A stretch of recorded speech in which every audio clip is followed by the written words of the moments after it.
Olá, queridos. José Marinho, mais uma vez por aqui. Eu vi uma ilustração certa feita, não conheço qual é o autor dessa ilustração que eu quero usar como ponto de partida para a palavra que eu quero trazer nesse vídeo. A ilustração dizia mais ou menos assim, que certa feita tinha um homem, servo de Deus, que estava andando, caminhando, trilhando o seu caminho e cantando, adorando, louvando ao Senhor. E de repente, enquanto ele estava ali cantando ao Senhor, uma pequena pedrinha o atingia. Ele não se incomodou, continuou o seu caminho, adorando e louvando ao Senhor. Alguns passos mais adiante, diz a história que uma outra pequena pedrinha o atingiu. Agora ele já ficou mais incomodado, olhando para um lado, para o outro, para cima, mas continuou ainda o seu caminho, ainda adorando ao Senhor. E pela terceira vez, uma pedra o atinge e agora ele se incomoda. E ele fica um tanto injuriado, indignado, e ele então vai falar com Deus, e ele vai dizer: poxa, Senhor, eu estou aqui adorando, servindo ao Senhor, andando, cantando, louvando ao teu nome, e o Senhor permite que eu seja atingido 3 vezes por essas pedras. E diz a história, a ilustração então, que de repente Deus abre a sua visão, ele tem uma visão aberta, e ele enxerga diante dele o Senhor Jesus de braços abertos. E vindo em direção a ele, pedras gigantescas do tamanho de montanhas, e nenhuma delas passava, porque elas atingiam ao Senhor Jesus. E de vez em quando, uma pequena pedrinha passava e o atingia. Por que eu quero usar essa história como ponto de partida para a palavra que eu quero trazer para o seu coração? Porque eu quero falar sobre o Deus que age no secreto. Nós estamos acostumados a agradecer, a adorar, a glorificar ao Senhor por aquilo que nós vemos que Ele está fazendo. E nós nunca paramos para pensar que a maior parte das vezes Deus está agindo no secreto. E nós não paramos para analisar. Normalmente somos gratos a Ele, damos grandes testemunhos, o glorificamos, o adoramos um dia inteiro, se necessário, quando nós vemos algo acontecendo. Mas não o agradecemos e não o adoramos por aquilo que muitas vezes está oculto aos nossos olhos e que Deus está fazendo. Nós precisamos entender, querido, que Deus não é um Deus desocupado, que Ele apenas trabalha quando eu e você colocamos diante dele uma necessidade. Na verdade, a Bíblia diz exatamente ao contrário disso. Quando em Isaías, capítulo 64, versículo de número 4, vai nos dizer que nunca se viu nem se ouviu um Deus, como o nosso Deus, que trabalha em favor daqueles que nele esperam. A Bíblia ainda vai nos dizer, lá em João, capítulo 5, versículo de número 17, palavras do Senhor Jesus, ele vai dizer: o meu Pai trabalha até agora, e eu também trabalho. Isso mostra que o nosso Deus, ele não está sentado num trono desocupado, e que ele apenas tem trabalho quando nós nos colocamos na presença dele e pedimos alguma coisa. Não, muito pelo contrário. Na verdade, quando nós não estamos pedindo algo, quando nós não estamos tendo aparentemente uma necessidade, ainda assim o tempo todo Deus está trabalhando em nosso favor. E nós precisamos entender que na maioria das vezes nós vemos o agir de Deus quando acontece algo que nós pedimos, mas é aquilo que Deus faz e que nós não pedimos, mas que Ele sabe que é da nossa necessidade que precisa ser feito por nós. Por exemplo, o Salmo 91 vai narrar circunstâncias e situações que ocorrem conosco, que estão ocultas aos nossos olhos, e que Deus está trabalhando em nosso favor para nos livrar. Lá a Bíblia vai dizer sobre a mortandade que assola ao meio-dia, sobre a peste que anda na escuridão, sobre a seta que voa de dia. Vai dizer: 1000 cairão ao teu lado, 10.000 à tua direita, mas tu não serás atingido. Ou seja, são situações que estão ocultas aos nossos olhos, situações que vêm contra a nossa vida que nós não estamos vendo, mas Deus no secreto está agindo e nos livrando. E nós precisamos conhecer esse Deus que age no secreto.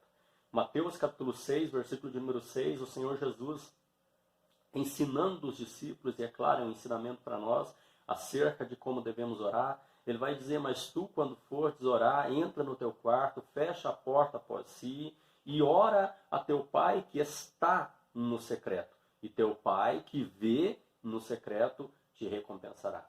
É importante nós destacarmos essas duas coisas. Primeiro, o Senhor Jesus está dizendo que Deus, o Pai, Ele está no secreto. O secreto é um lugar onde nós podemos encontrar a Deus. Não significa que Deus não possa ser encontrado de outra maneira, não significa que Deus está sempre no oculto, não. A Bíblia vai nos dizer em Atos que até mesmo tateando nós podemos encontrar a Deus. No entanto, querido, o lugar secreto é um lugar que Deus marca encontro conosco. Porque é o lugar onde não há máscara, onde não há falsidade, é o lugar onde nós nos despimos de toda e qualquer coisa que diante de pessoas, de repente, nós estaríamos preocupados o que eles vão pensar, o que eles vão falar. E, na verdade, o ensinamento do Senhor Jesus está mostrando o quê? Que no secreto, onde Deus está, é o lugar que Deus espera que nós venhamos buscar Ele. Por quê? Porque nós nos entregaremos de todo o coração. E, na verdade, este é o segredo para encontrar a Deus. A Bíblia vai nos dizer, em Jeremias, capítulo 29, versículo de número 13, e buscar-me-eis e me achareis, quando me buscardes de todo o vosso coração. É interessante destacar que a Bíblia não está dizendo apenas que Deus está no secreto, mas a Bíblia diz que Ele vê também o que está no secreto. Ou seja, muitas vezes nós estamos preocupados com belas orações, belos discursos, estamos preocupados com orações exaltadas em público, como se Deus estivesse vendo apenas aquilo ali. Aliás, quando Jesus ensina acerca de nós entrarmos no secreto para buscar a Deus, Ele, na verdade, está ensinando que nós devemos fazer o oposto do que os fariseus, os religiosos da época faziam. Porque, na verdade, os religiosos da época, eles amavam, fazer orações nas praças, em voz alta, para que todo mundo pudesse observar e, quem sabe, elogiá-los, quem sabe, admirá-los. Na verdade, Jesus estava contrapondo esse costume dos fariseus, esse costume dos religiosos da época, e mostrando, vocês não devem ser assim. A maioria das pessoas busca uma recompensa pública, ser ovacionado, ser reconhecido, mas na verdade a Bíblia ensina que a recompensa está no secreto. É neste lugar que nós temos que nos colocar. Este é o ensinamento do Senhor Jesus, o Deus que age no secreto.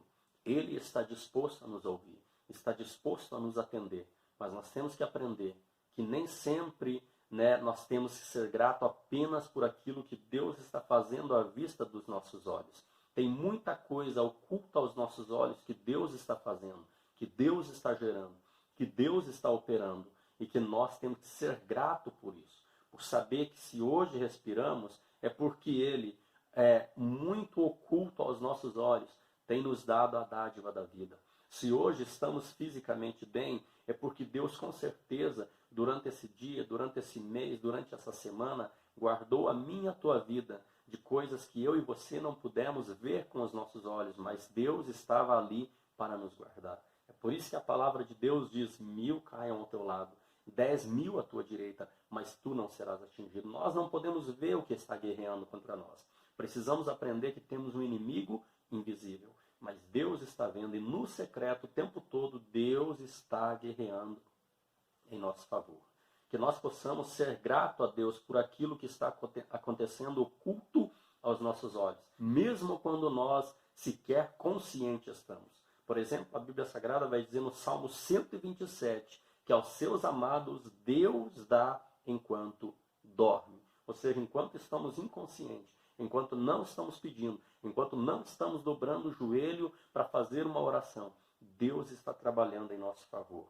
E nesses tempos de dificuldade, momentos em que aglomerações estão sendo proibidas, momentos em que se reunir numa igreja não está sendo permitido, quem sabe é o momento que Deus está chamando eu e você para o secreto, para um lugar de intimidade. A Bíblia Sagrada vai dizer também, por exemplo, lá no livro de 2 Crônicas, capítulo de número 7, quando Salomão, após o término do templo, ele vai consagrar ao Senhor, vai oferecer ao Senhor sacrifícios. Lá a Bíblia vai dizer que Deus responde ali aquele sacrifício com fogo, a ponto dos sacerdotes não conseguirem entrar no local onde Salomão está.